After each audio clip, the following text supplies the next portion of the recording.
Well, you've seen the Gator boys catch them and move them to another location. You've heard Troy Landry scream, "Chewed him." This is just a baby, but today we're going to show you its grandpa here at the Gulf Coast Gator Ranch in Pascagoula. Check this out.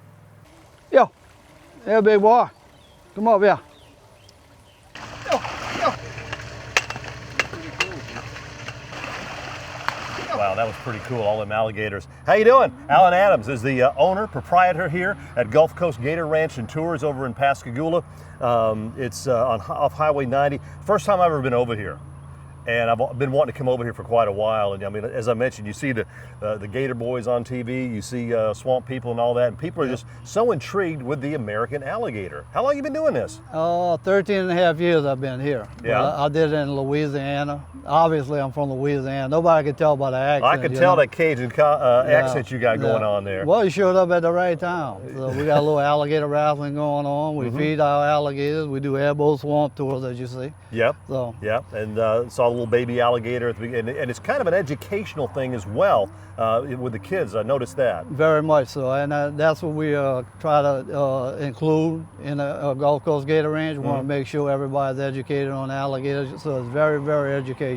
All right. Well, we want to take a little tour. So we're going to hop up on this bad boy and take off and take a ride here at the Gulf Coast Gator Ranch and Tours in Pascagoula.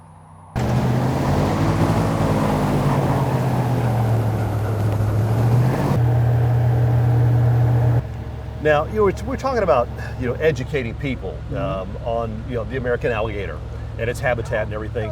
But the habitat that you have here, there's so much to learn here as well. Absolutely. That's the reason why I brought you out here. I'm glad. I want to educate you. Well, tell me about it. Now, you see these trees right here? Uh-huh. They're called the bald cypress tree.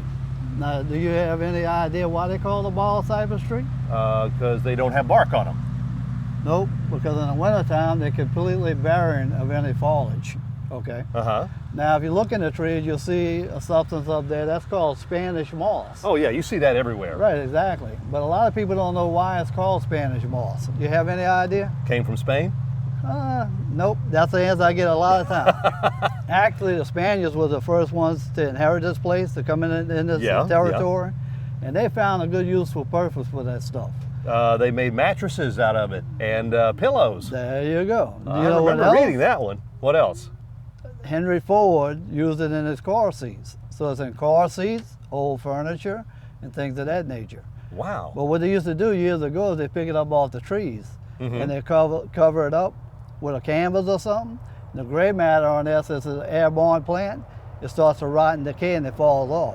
So if you look in an old sofa or seat, car seat, old car seat, you're gonna see a black springy looking fiber. Now this fiber is Spanish moss. Really? Mm-hmm. Yep. Wow, that's amazing. Now if you look around, you're seeing all the roots sticking up. Yeah. Okay. Yeah, the cypress roots. Right, exactly. Or cypress knees, as they call them. Okay. Now that's one of the few trees that could actually grow in water. And the reason why is because of them cypress knees. They grow up allowing the tree to breathe. Wow. Okay. So they're able to live in a lot of water. Well, as you can see coming out here, it's educational, it's fun.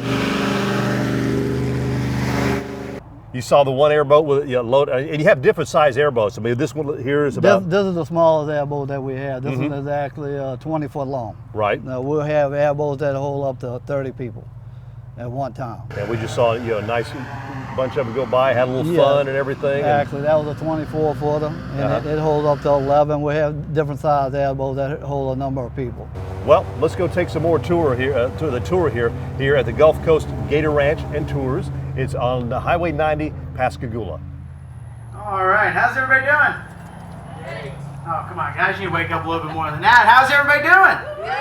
All right, that's more like it. Well, let's welcome you guys here at Gulf Coast Gator Ranch for the Alligator Wrestling Show. My name is Andy. I'm going to go ahead and be your alligator wrestler for you today. Now, alligator wrestling is not what a lot of people think. I'm sorry, I'm not going to come out in spandex or tight pants and jump off the top ropes of the fence onto the alligators. You're welcome.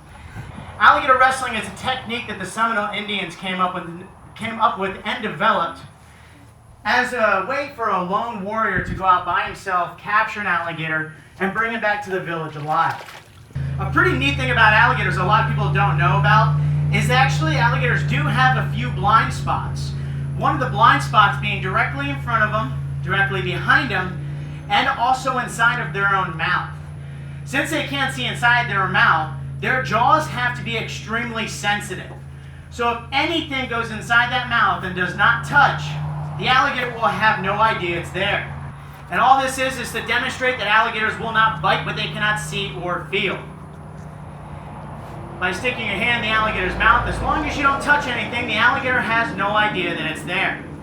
But if you are to touch any part of the jaws, this alligator right here alone will have a jaw pressure of anywhere between 1,500 to 2,000 pounds of pressure of biting down per square inch in his mouth. Still got all? Still got 5. Good, good. Now it is true that you can hold the alligator's jaws closed with one hand. But the only problem is that holding it with one hand, the alligator does have the option to go into a shake and a roll. Now as soon as he stops backing up, I'll go ahead and throw my thumb right over the top of the jaw, holding his mouth closed to be able to grab it with both hands. Now he can go into that shake, just like that. Or he has the opportunity to go into what's called the death roll. Now, probably one of the most famous stunts in alligator wrestling is called the Florida Smile.